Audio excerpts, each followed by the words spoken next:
Hi everyone, my name is Jonna and welcome to Jonna's Play School where we learn and have fun all at the same time. Now as you can see, I brought my little friend, his name is Red Bear. I brought him this time just to add a little bit more fun to our reading.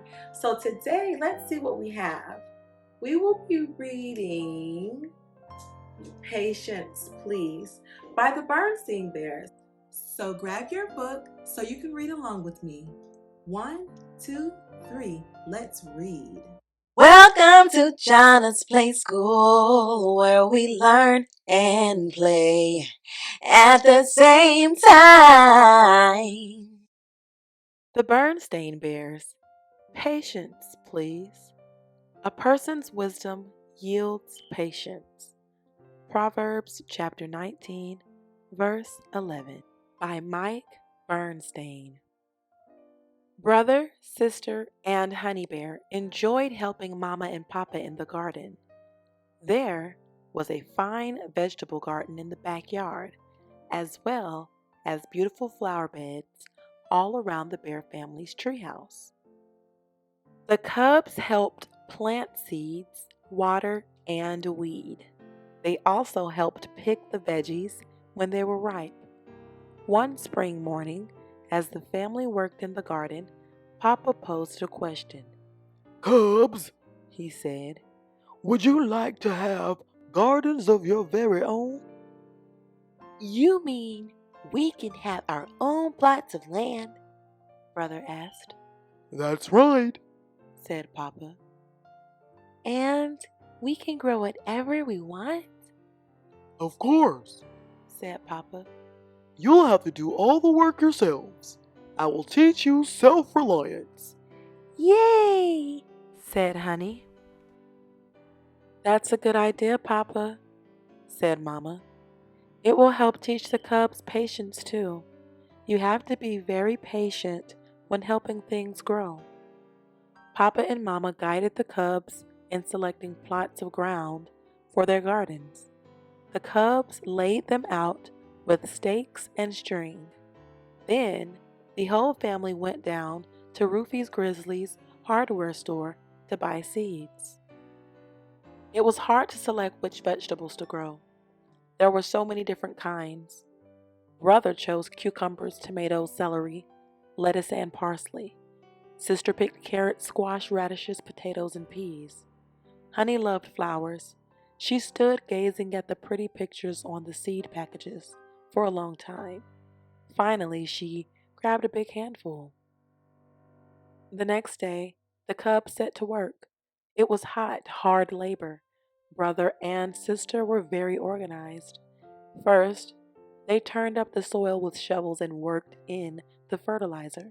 Next, they made neat rows and dug small holes to drop the seeds in.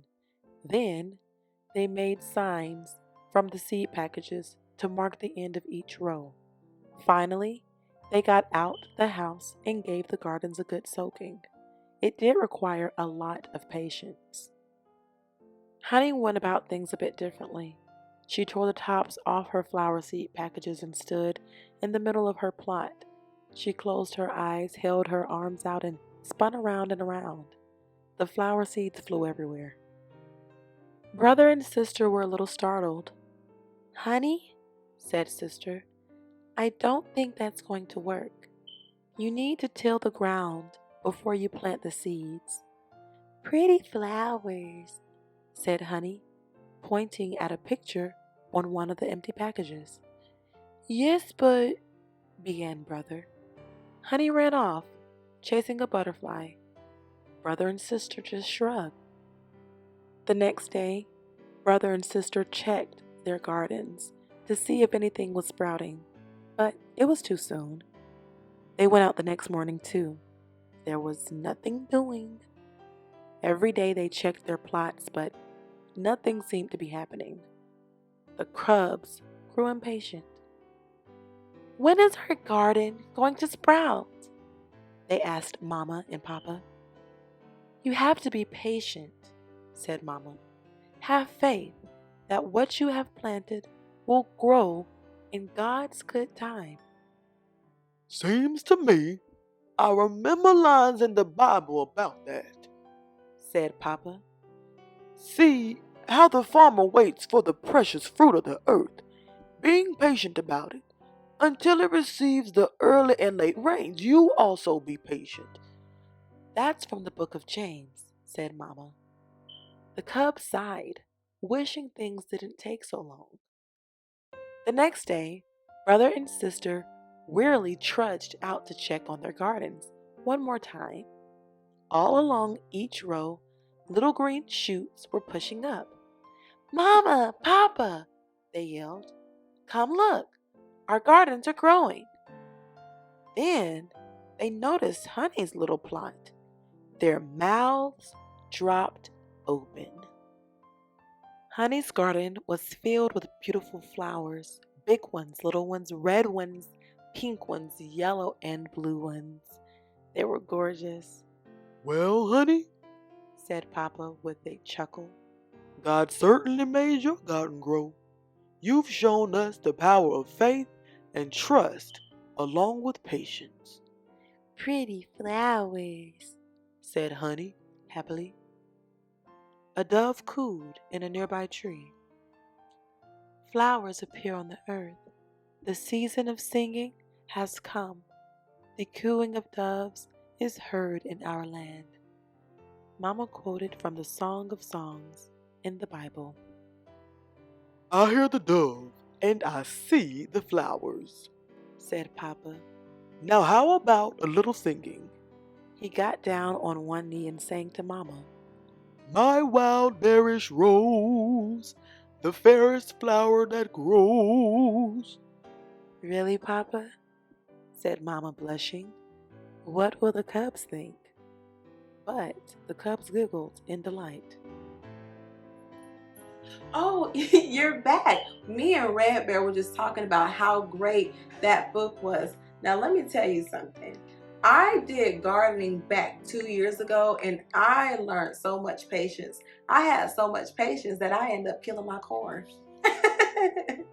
But yes, gardening can help us to learn and be patient while waiting on what God has for us. Why? Because when we see that tiny seed, we have hope. We speak life into that seed and we wait on the process. When we just have fun, trusting God in the waiting time, that allows that seed to grow and flourish. And next thing you know, you have a field full of flowers or you have a big apple tree, but it requires patience. What do we do while being patient? We can water our garden. That's our heart. Our heart represents our garden. How do we water it? With the Word of God. Also, we need some sunshine in order for our plants to grow. Where do we get sunshine from? Once again, the light of the Word of God. That helps us to grow while we are waiting on what God has promised us. Thank you so much for reading along with me. Make sure that you subscribe to my YouTube channel and click the notification bell so you can know every time we have a new release. Until next time, bye.